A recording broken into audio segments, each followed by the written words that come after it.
女子一手拿着咖啡准备走进捷运站，但黑男从柱子旁冲下楼梯，对着被害人狂咳，还企图要追上前。女子吓得往回跑，那个男生就突然靠近她，然后对她咳嗽。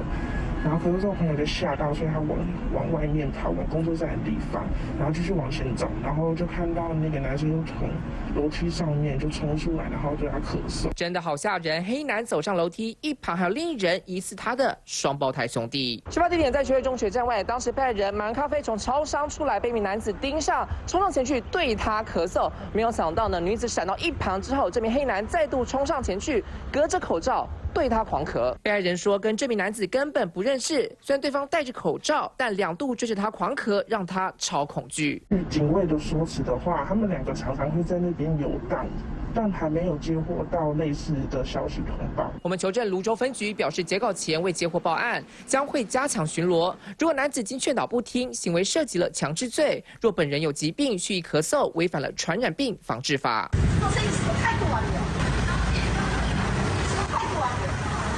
疫情期间乱象真不少。淡水这间理发厅门口，老太太好生气，店家不让她先生理发。原来老先生额温超过38度，店家拒绝让他入内。老太太却坚持要店家重新再量一次，直到业者报案，老夫妻才离开。警方提醒，疫情期间民众进入营业场所，除了实联制，也要配合量测体温，一旦超过37.5度，店家都能拒绝民众进入。